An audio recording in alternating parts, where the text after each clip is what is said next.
2025 touche à sa fin et il est grand temps de faire un point sur mon top de l'année, mon top 2025. Alors, j'ai hésité, vraiment. Je voulais faire un top 10 au début, mais ça me frustrait de pas, ça m'a frustré hein, de ne pas pouvoir mettre en avant certains films qui malheureusement ne sont pas rentrés dans mon top 10, mais sont quand même dans mon top 20. Donc, je vais vous proposer un top 20 tout simplement, et je pense qu'on va commencer maintenant, hein, en fait. Alors avant de commencer, bien évidemment, c'est vrai que je dis pas assez. N'hésitez pas à vous abonner, n'hésitez pas à liker, n'hésitez pas à activer la cloche si vous le souhaitez évidemment. Vous êtes beaucoup à regarder mes vidéos sans être abonné.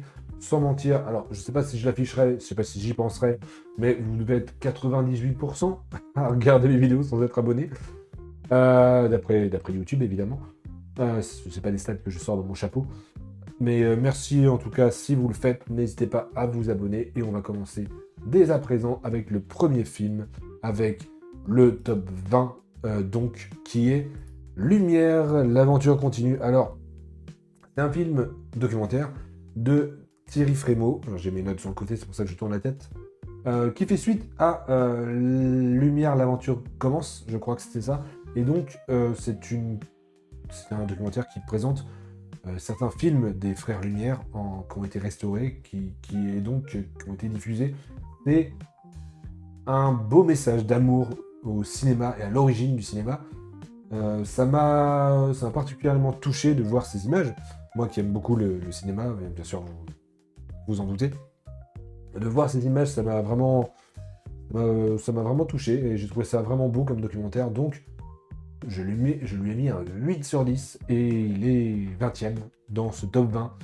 Il a failli sauter pour laisser place à Une bataille après l'autre, c'est pour vous dire.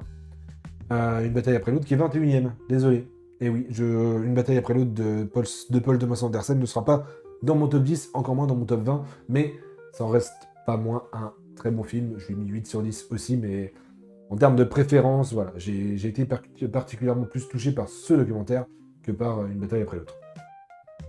En 19e position, hop, je mets à jour en direct, attention. 19e position, nous avons Bugonia de Yorgos Lanthimos avec Emma Stone, entre autres. Euh, je l'ai vu au cinéma, donc. Euh, j'ai beaucoup aimé. Alors, Yorgos Lanthimos, j'ai découvert son cinéma très tardivement. J'ai découvert son cinéma avec Pauvre créature. C'est un cinéma un peu particulier. Alors c'est le genre de cinéaste en fait, on adhère ou on n'adhère pas en fait. On rentre dans son délire ou on passe totalement à côté.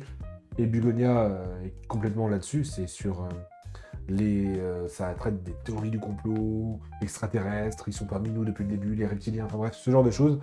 La Terre plate, tout ça. Et on suit le personnage d'Emma Stone qui a été capturé par deux complotistes, on va dire, qui sont joués par Jesse Plemons, qui est excellent, et Stavros Alkias. Non, pas du tout. Non, c'est Adiam Delbis.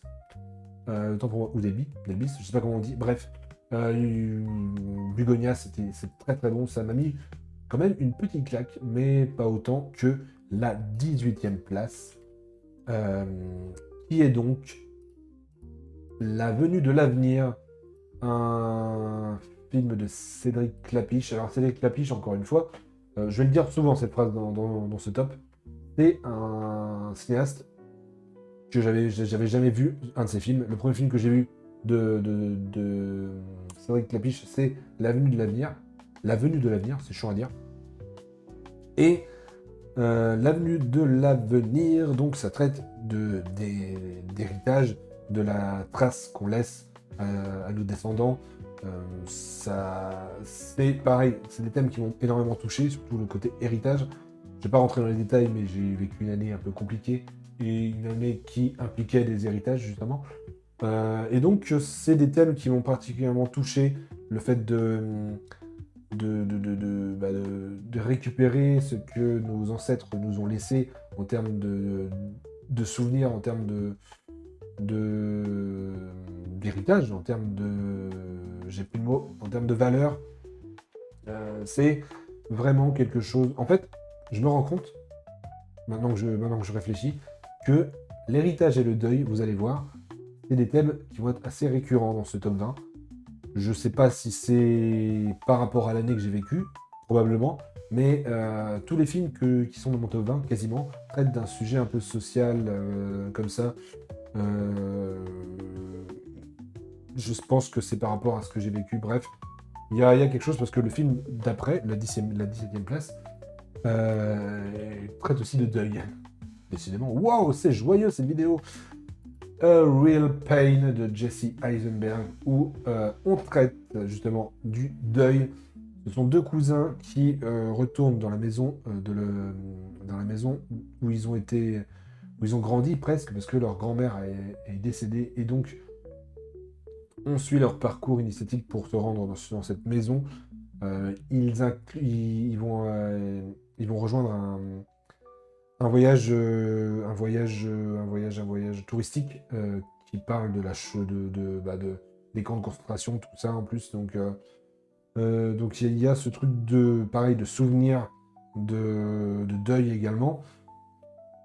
C'est un film pareil alors qui est sorti en février ou en mars chez nous, donc peut-être que certains d'entre vous l'ont oublié, mais Real Pain, moi vraiment, il m'a particulièrement touché, donc c'est la 17e place de mon top. Voilà. En 16e place, alors là, je crois qu'il n'y a pas de question de deuil, hein, mais c'est Maria de Pablo Larraín, qui avait déjà fait plusieurs biopics sur des femmes fortes, on va dire, sur des femmes. Il avait fait Jackie, qu'est-ce qu'il avait fait d'autre? Merde. Il a fait Jackie alors c'est totalement en direct, hein, je suis en roue libre. Avec Nathalie Portman, il a fait également une autre, mais je ne sais plus laquelle. J'ai pas envie de dire un connerie. Est-ce que c'est pas Emma? Bref, je ne sais plus. Je ne sais plus. Enfin bref, et donc biopic sur Maria Callas, chanteuse d'opéra qui a fini ses jours à Paris, chanteuse jouée par Angelina Jolie, qui qui était vraiment bluffante. Alors, c'est un film qui a été nommé l'année dernière aux Oscars, parce que Maria est sortie en 2024 aux États-Unis, et nous, on a eu le droit à sa sortie en février 2025.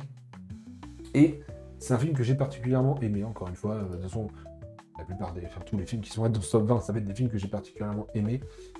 Mais ça présente les personnages de Maria Callas, je ne connaissais pas particulièrement, mais ça montre la combativité de cette femme contre la maladie, qui va absolument faire ce qu'elle aime, c'est-à-dire chanter elle veut tellement faire ça que elle sait que si elle le fait trop, elle va en mourir, et elle s'en fiche, tout ce qu'elle veut, c'est chanter. Et elle va chanter jusqu'à son dernier souffle. Et c'est un très très beau film, vraiment un très très beau film que j'ai énormément aimé. En 15e position, bien évidemment, certains vont râler, mais Superman de James Gunn, qui est donc sorti cet été. Le renouveau du DCU chapeauté par James Gunn. L'année prochaine, on aura Supergirl. L'année d'après, on aura aussi Clayface l'année prochaine. Il est maintenu parce que il n'y a pas eu trop de news dessus pour l'instant, mais Supergirl, on a eu une bande-annonce. Et donc l'année prochaine, on aura Man of Tomorrow, qui sera entre guillemets Superman 2, et qui inclura les lanternes, qui inclura visiblement Peacemaker, qui inclura Superman, Supergirl. Voilà, une sorte de petit rassemblement pour 2027. Et donc Superman, j'ai beaucoup aimé James Gunn dans tous les cas. De base, James Gunn, j'aime beaucoup son cinéma. Alors pareil, James Gunn, c'est un peu comme Yorgos Lanthimos. C'est le genre de cinéaste où tu aimes ou tu détestes.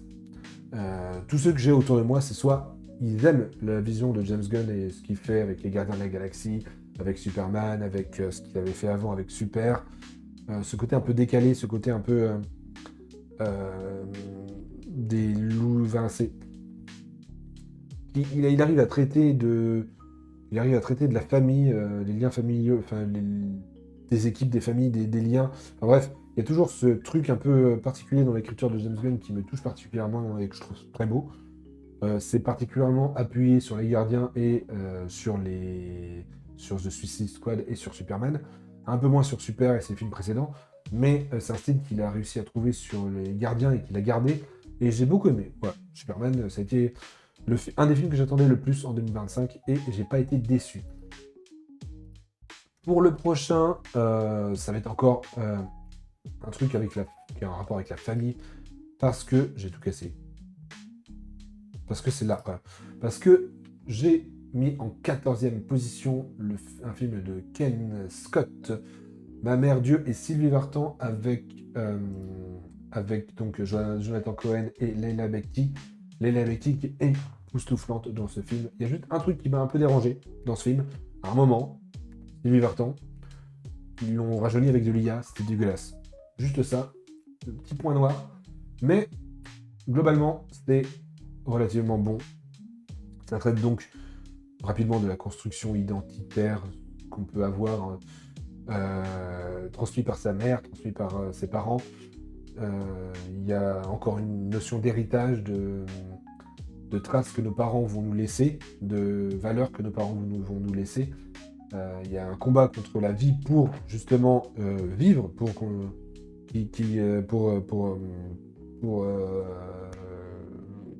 passer les obstacles, franchir les obstacles. C'est quelque chose, c'est un film qui m'a pareil, particulièrement touché. J'ai beaucoup aimé et ça a été une grosse surprise. Vraiment, j'y allais parce que c'est pas un film que j'attendais, vraiment, pas du tout. J'y suis allé parce que j'ai vu la bande-annonce au cinéma et je me suis dit, ça m'a l'air vachement intéressant. Allez, allons le voir, allons le voir. Et j'ai pas été déçu, j'ai vraiment pas été déçu. Si vous avez l'occasion de le rattraper, n'hésitez pas, c'est vraiment une petite pépite. Le cinéma français, globalement, cette année, ça a été assez qualitatif, je trouve, dans l'ensemble. Évidemment, il y a toujours des comédies à la con, hein, parce que j'ai entendu des choses, j'ai failli en faire une vidéo, d'ailleurs. J'ai entendu des gens dire, oui, le cinéma français, c'est que des comédies à la con, des trucs... Non, non, c'est pas que des... Il faut juste creuser, en fait. Il faut juste vous enlever... Alors, cette année, il y a eu les tuches 4, 5, je sais plus, c'est de la merde, de toute façon. Et si vous enlevez cette couche de merde, vous trouvez plein de pépites, vraiment. Le cinéma français est hyper riche et puis ça donne des choses comme ce film qui sont vraiment très bons à mon sens. En 13e position, on va avancer sinon la vidéo va durer 3 heures. En 13e position, un film que j'ai rattrapé vraiment à la dernière minute, un film que j'avais pas eu l'occasion de voir mais que je voulais voir, c'était Arco de Hugo Bienvenu, un film d'animation français donc qui est nommé aux Golden Globes pour meilleur film d'animation. Il y a peu de chances qu'il gagne, mais pareil, ça a été une claque monumentale ce film. Ça traite un peu d'écologie, de la nature fragile, de ce que l'homme a fait à la nature et bien sûr de famille, de liens familiaux, de foyers, de ponts entre les générations, potentiellement illustrés par les arcs-en-ciel dans le film. Les arcs-en-ciel qui sont des ponts d'une époque à une autre. Et donc on suit ce petit garçon Arco qui est perdu dans le passé et qui aimerait retourner dans son époque. C'est vraiment très touchant comme film. J'ai failli lâcher ma petite larme à la fin, mais c'est vraiment beau. L'animation est bluffante. C'est un style un peu animation 90, voire certaines fois j'aurais peut-être pu déceler aussi de l'animation japonaise, mais pareil, animation japonaise 90-80, c'est très beau, que ce soit en termes d'histoire ou en termes d'image. Arco, pareil, si vous avez l'occasion de le rattraper, n'hésitez pas. Moi, je sais que de mon côté, il ressort au cinéma régulièrement les week-ends pour les enfants. Et ben moi, j'en ai profité pour aller le voir. Et j'ai pas regretté. Un film également que j'ai rattrapé et que j'ai été dégoûté de ne pas pouvoir voir au cinéma parce qu'il n'était pas dispo par chez moi, c'est Escape from the 20th Century. Un film donc japonais ou chinois. J'ai pas envie de dire de bêtises. Attendez. De chinois. Un film chinois donc globalement c'est des adolescents qui, suite à un accident, suite à un malencontreux accident, se trouvent exposés à des produits radioactifs, oui, si, c'est radioactifs. Et ils ont donc, suite à ça, la possibilité de voyager dans le temps à chaque fois qu'ils éternuent. Et donc, ils voyagent dans le temps jusqu'en 2022, il me semble. Ils partent de 99 pour aller en 2022. Et c'est hyper... c'est complètement barré. Vraiment, c'est hyper... Il y a un côté un peu manga par moment. Il y a un côté un peu déjanté, un peu décalé. C'est très, très... Ouais, c'est assez spécial. Pour le coup, je comprends si certaines personnes n'ont pas aimé le film, parce que vraiment, ça part dans tous les sens. C'est une comédie un peu burlesque par moment. Un peu, des fois, ça se prend très au sérieux. Des fois, c'est très second degré. Moi, j'ai beaucoup aimé. Moi, vraiment, j'ai pu le découvrir chez moi, dans mon salon, sur ma télé. J'étais très content. J'ai passé un très très bon moment devant son film. Je ne connaissais pas le réalisateur. C'est Yang Lee. Je crois que j'ai pas dit j'ai pas dit son nom. C'est Yang Lee. Je ne connaissais pas du tout ce réalisateur et j'ai été bluffé. Le cinéma chinois, c'est des petites surprises à chaque fois. L'année dernière, c'était... j'ai oublié le nom du film encore. Mais l'année dernière, pareil, dans mon top 10, il y avait un film chinois, mais j'ai plus le nom. Je dirais des conneries, donc j'ai pas envie de chercher là. Ça casserait un peu le rythme de la vidéo. Déjà que ça va être un peu décousu. Donc on avance. On avance. Avec la 11e position, on arrive aux portes du top 10. Avec ce film qui est un peu particulier, film français. Film de Mathias Miekouz qui s'appelle donc À bicyclette. C'est une semi-fiction. C'est un peu particulier parce qu'en fait, ils l'ont filmé. C'est un semi-documentaire, semi-fiction, plus côté documentaire à vrai dire, parce que Mathias, donc, qui est dans le film avec son meilleur ami, qui lui est aussi réalisateur, il me semble, qui est Philippe Rebaud, qui sont tous les deux réalisateurs. Et Mathias, malheureusement, a perdu son fils, qui s'est suicidé. Et son fils avait fait, qui s'appelle Yuri, avait fait un voyage, un road trip, jusqu'à je sais plus jusqu'où. Mais bon, il a fait un road trip en vélo, il a pris des photos, tout ça. Et Mathias et Philippe, pour rendre hommage au fils de Mathias, ont décidé de refaire ce road trip. Et c'est donc, encore une fois, un film sur le deuil, le voyage, donc il voyage sur les traces de son fils en guise d'hommage pour celui-ci, et en guise aussi de thérapie pour pouvoir réussir à faire son deuil. Il est accompagné par son chien. Il va jusqu'à la mer Noire. Il part de l'Atlantique pour aller à la mer Noire. Concrètement, c'est à peu près ça, mais je sais plus le nom de la ville exacte. Mais c'est hyper touchant. C'est hyper touchant parce que c'est vrai. Enfin, c'est ce côté vrai, ce côté ancré dans la réalité. Tu sais que c'est pas joué. Ils font des rencontres humaines. Il y a des rencontres avec certaines personnes qui sont hyper touchantes. Il y a des rencontres, puis des fois ils se retrouvent tous les deux justement. C'est touchant, c'est drôle par moments, c'est poétique et c'est à la fois triste parce que justement c'est une question de deuil. C'est encore une fois un film qui m'a beaucoup touché. Et donc il est à la porte du top 10 parce que, alors, il est resté très longtemps top 10 de ce top 10 justement. Et depuis peu, malheureusement, il est descendu. Et dommage. Mais c'est pour ça, c'est pour ce genre de film que je voulais faire un top 20 plutôt qu'un top 10, parce que je trouvais ça dommage de ne pas mettre en avant ce genre de film. Et donc un film français, et qui n'est pas une comédie à la con. Donc voilà, encore une fois, hein. Ensuite, un film qui est sorti aux États-Unis en 2024, et qui donc avait reçu les Oscars, avait reçu des Golden Globes, c'est bien sûr Bradley Corbett avec son The Brutalist, une grosse épopée, ce genre d'épopée qui m'a fait penser aux films qu'on pouvait avoir dans les années 90, ce genre de film qui dure 3 heures où tu suis vraiment le parcours d'un personnage du début jusqu'à la fin de son ascension jusqu'à sa chute, un peu à la Il était une fois en Amérique, et un peu comme Le Parrain aussi, ça m'a fait penser. Alors c'est pas au point d'être un chef-d'œuvre comme les films que je viens de mentionner, mais j'espère que vous voyez de quoi je veux parler. Ce genre d'épopée, j'appelle ça. Et donc Brady Corbett arrive avec The Brutalist, avec Adrien Brody qui est magistral dans ce film. Il y a Guy Pearce également, il y a Felicity Jones, qui sont tous les trois magistrales, je trouve, dans ce film. Et ça raconte l'histoire d'un architecte qui est obligé de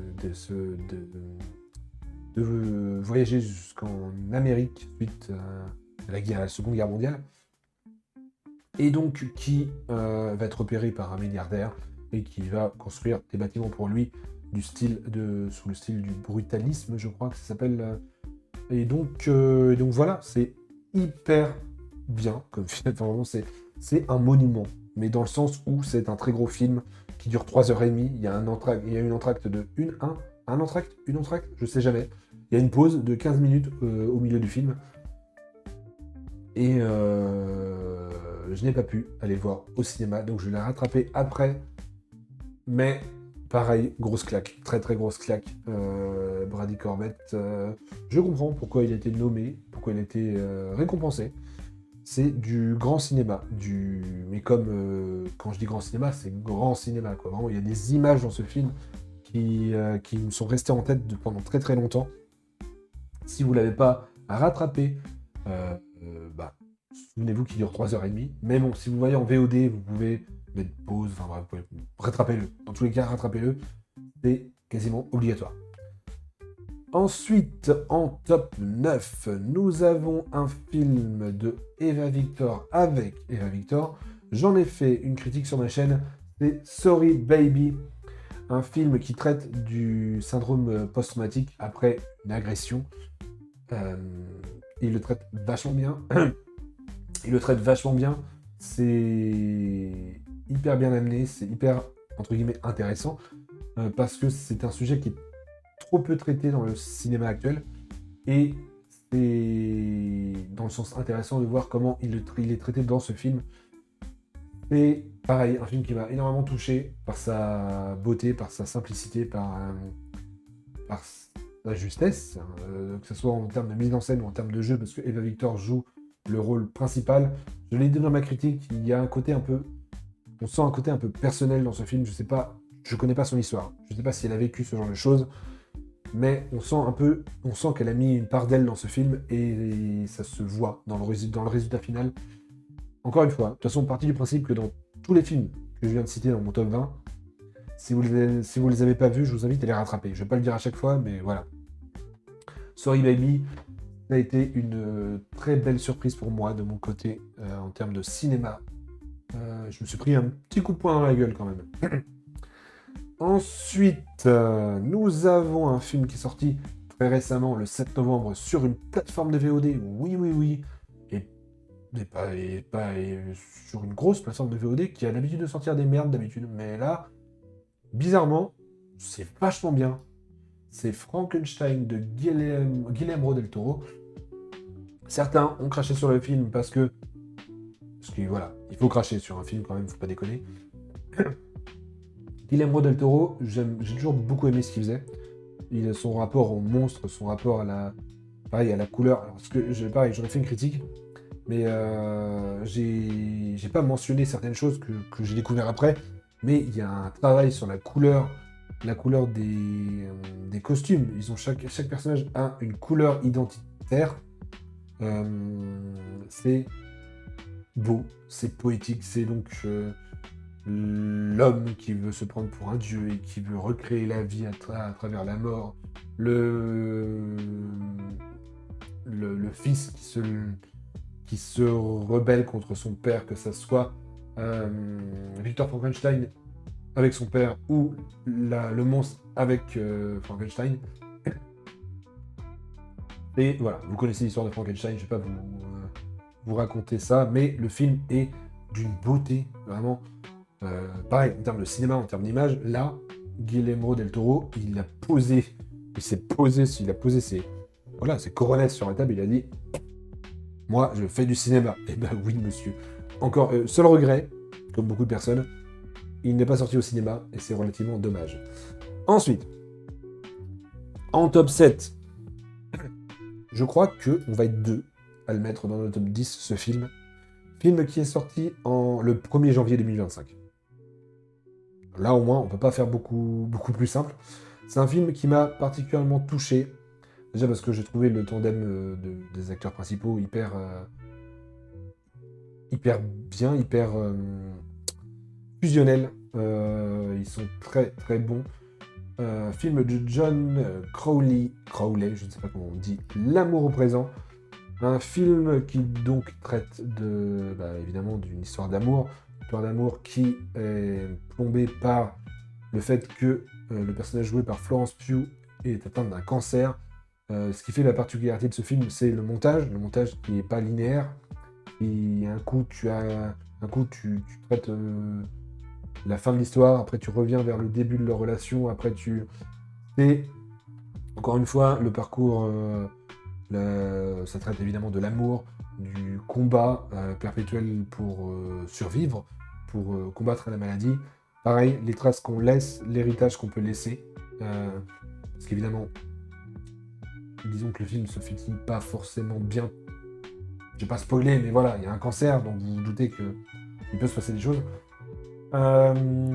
C'est hyper touchant, le film m'a fait chialer, c'est bien interprété, c'est bien écrit, je trouve. Alors, c'est bien écrit, oui, mais ce qui sauve le film, entre guillemets, je l'ai dit dans ma critique, c'est le montage. Parce que ce film-là, tu le remontes en format linéaire, je pense pas, enfin, ça va le desservir de fou. Là, c'est vraiment le montage qui aide vraiment, et l'interprétation d'Andrew Garfield et puis de Florence Pugh. Vraiment, ils sont magistrales tous les deux dans le film, je trouve. Ça a été mon premier coup de cœur de l'année. Il était longtemps top 1, il n'a jamais bougé du top 10. Encore une fois, on va être 3 ou 2, ou je serais peut-être tout seul à le mettre dans mon top 10, mais au moins, voilà. Si vous l'avez pas vu, vraiment, voyez-le, c'est pareil. Voilà, je vais pas le dire à chaque film, mais c'est excellent. Ensuite, là par contre, il est rentré dans de nombreux top. C'est Valeurs sentimentales de Joachim Trier. Euh, Pareil, je ne connaissais pas le réalisateur. J'ai été voir Julie en 12 chapitres après avoir vu Valeurs sentimentales avec, avec la même actrice Renate. Alors, je n'ai pas envie d'écorcher son nom, je suis désolé. Mais avec la même actrice principale. Et donc, Valeurs sentimentales, c'est un film qui traite des liens familiaux, qui sont fragiles, qui sont bancales, qui sont ça traite également de l'amour et un peu d'héritage aussi en vrai, mais Valeurs sentimentales, c'est pareil, ça a été un gros coup de cœur. C'est un film que j'ai beaucoup aimé. Il est 6ème de mon top, évidemment. Mais je sais pas, ce film il dégage quelque chose que j'ai énormément apprécié. Je me suis senti un peu bizarre à la sortie de la salle de cinéma. Dans le bon sens, j'entends. Et voilà, c'est Valeurs sentimentales. Il est nommé aux Golden Globes du meilleur film étranger pour le Danemark, la Norvège. Donc encore une fois, si vous ne l'avez pas vu, n'hésitez pas à le rattraper, bien évidemment. Alors, mon top 5, je sais pas. Parce que je l'ai mis dans... disons que je l'ai vu en avant-première pendant un festival de cinéma, le festival de cinéma qui a lieu dans ma ville dans tous les mois d'octobre, il me semble. C'est un film qui sort chez nous le 4 février. Donc, j'ai peut-être un peu triché. Je l'ai mis dans mon top 2025 et il entrera automatiquement dans mon top 2026 pour l'instant. Parce que ça a été, pareil, un énorme coup de cœur. C'est Rental Family avec Brendan Fraser, qui est encore une fois magistral. Brendan Fraser, en fait, depuis qu'il est revenu vraiment en activité, je trouve qu'il a fait que des belles choses. En tout cas, dans les films que j'ai vus moi, hein, il a toujours été d'une justesse et il était vraiment touchant. Tu sens que le bonhomme il a traversé des choses et qu'il arrive à le transmettre à travers son jeu. Et donc, globalement, faire rapide, ça se passe au Japon, à Tokyo. Et c'est une entreprise qui loue des familles, qui loue des services. Si tu as besoin de quelqu'un pour se passer pour le père de ton enfant, tu as une entreprise qui fait ça au Japon. Et ça existe vraiment. Si tu as besoin de quelqu'un pour... voilà, si tu as besoin de quelqu'un globalement pour faire passer pour n'importe qui, voilà, tu peux louer une famille, tu peux louer des gens au Japon. Alors ça peut aider des gens qui sont souvent seuls, ça peut aider des gens qui sont dans le besoin justement pour de l'administratif, peut-être pour qu'au Japon par exemple dans ce film, il y a une maman et sa petite fille ils ont besoin de la présence de son père pour l'inscrire à une école. Et donc voilà, d'où la présence du personnage de Brendan Fraser qui travaille donc dans cette entreprise. J'ai vraiment beaucoup aimé le film, ça a été vraiment mon gros coup de cœur de ce festival de cinéma. Sauf que il sort l'année prochaine. Donc, courant février, vous allez avoir une critique de ce film, que je pense que j'irai le revoir, tellement que j'ai aimé. Mais je le mets dans mon top 5. Je le mets dans mon il est top 5 de mon top 10. Peut-être un peu triché, parce que je l'ai vu en 2025, moi. Mais pour vous, les Français, pour la France globalement, il sortira en 2026. Donc on en reparlera en 2026. Mais pareil, gros coup de cœur. 4e position de ce top 10, de ce top 20 même. Mémoire d'un escargot d'Adam Elliott, un film d'animation qui n'est pas du tout pour les enfants, parce que ça traite de harcèlement, ça traite de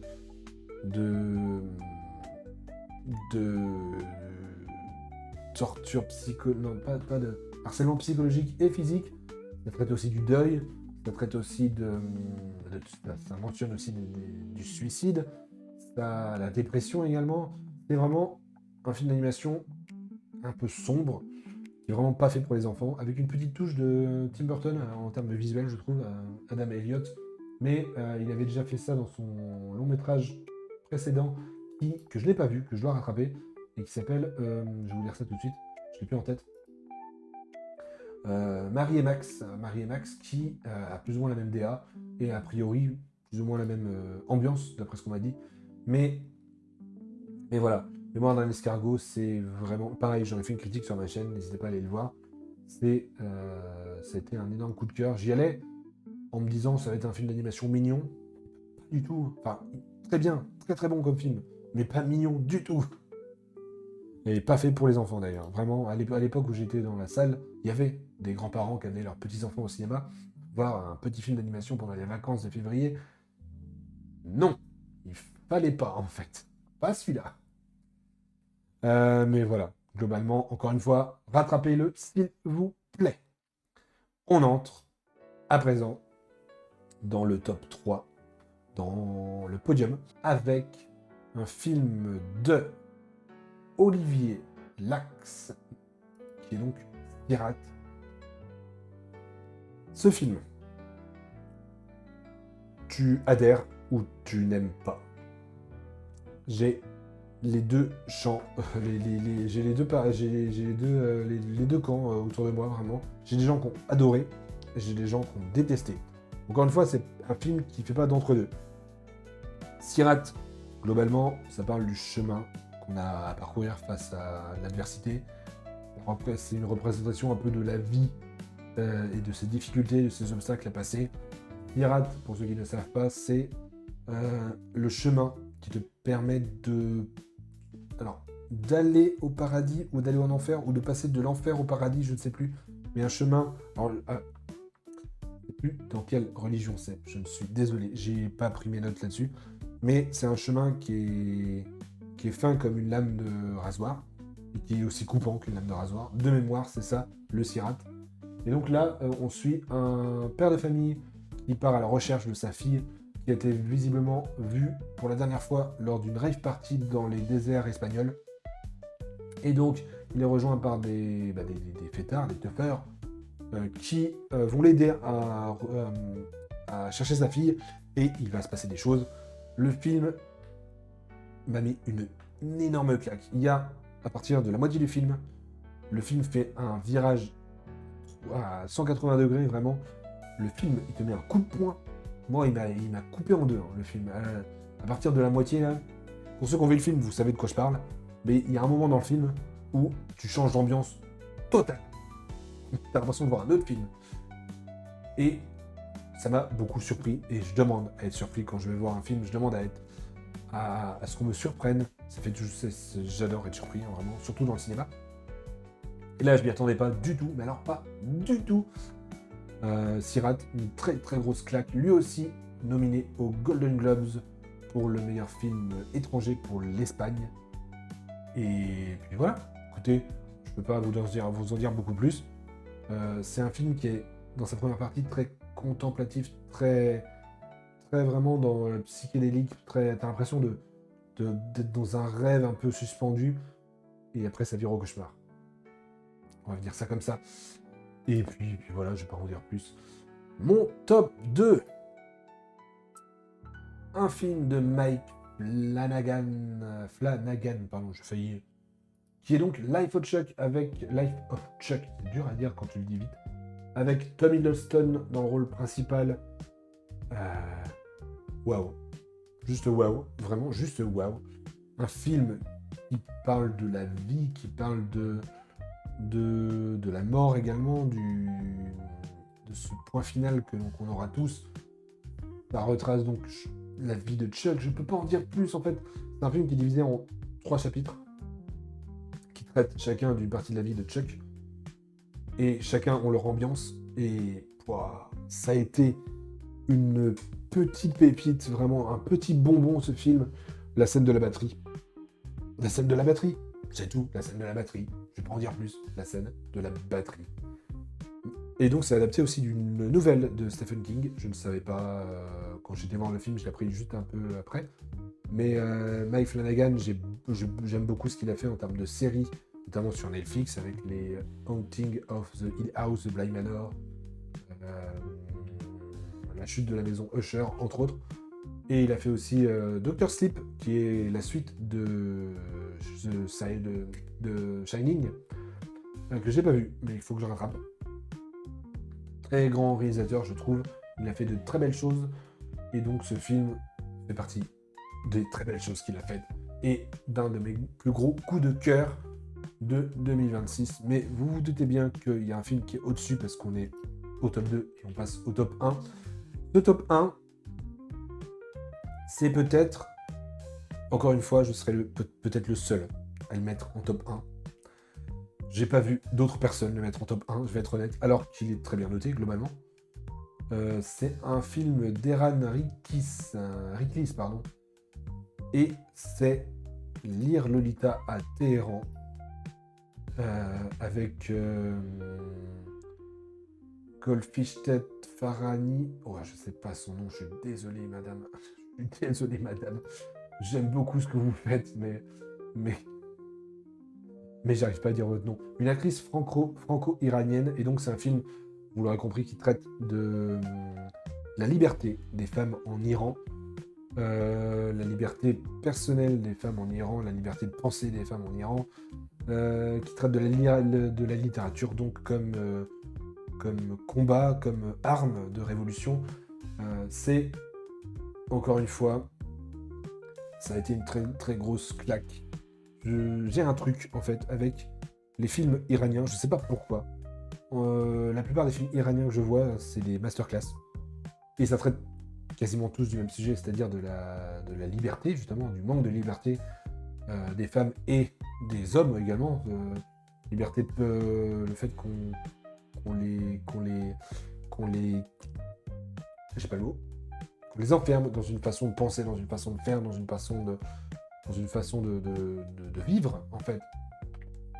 Et Lire Lolita à Téhéran, c'est adapté d'un roman autobiographique, justement, d'une prof de français de mémoire qui a fait ses premières armes, entre guillemets, aux États-Unis et qui est revenu enseigner en Iran, à Téhéran, et qui justement du coup se révolte face à la loi qui est passée pour le port du voile, évidemment, pour ce genre de choses, pour le fait de ne pas traiter de littérature occidentale dans les universités pardon, où elle travaille. Et donc, en parallèle, elle ouvre un club de lecture avec des jeunes femmes pour justement traiter de nombreux romans américains et français. Et ça fait un peu penser au cercle des poètes disparus, dans le sens où on t'interdit quelque chose et du coup tu fais un truc de ton côté pour combattre cette interdiction. Alors, quand je dis cercle des poètes disparus, c'est dans la forme, hein, c'est pas dans le fond. Mais voilà, c'est un film qui a été produit en Italie. J'ai dit Iran. Téhéran, c'est en Israël, il me semble. Bref, c'est le même combat, là, de toute façon, dans tous les cas. Et donc, c'est un film qui a été tourné en Italie, produit en partie par l'Italie, parce que vous vous doutez bien que c'est le genre de films qui sont interdits d'être produits dans ce genre de pays. On avait eu la même chose avec Les Graines du Figuier Sauvage l'année dernière. Et évidemment, un simple accident cette année, qui a donc été en partie financé par la France. Donc voilà. Voici pour mon top 20 de cette année. La vidéo est très longue, je suis navré, j'ai beaucoup parlé. C'était un peu décousu, mais voilà. Ça m'a permis de présenter 20 films qui m'ont particulièrement touché cette année. La prochaine vidéo que vous allez voir, ça sera le flop. Là, on va moins rire. Ça sera le flop 2025. Là, j'en ferai que 10. J'en ferai pas 20, vous inquiétez pas. Mais il y aura de quoi parler quand même. Et après, il y aura une troisième vidéo où on parlera des attentes que j'ai pour 2026, les films que j'attends le plus. Et puis voilà. Et je pense qu'on aura fait 3 grosses vidéos pour la fin d'année et parler un peu de cinéma. Merci à tous d'avoir regardé cette vidéo et on se dit donc à demain pour le flop. Pourquoi je fais ça, le flop? Non. À demain. Allez, salut.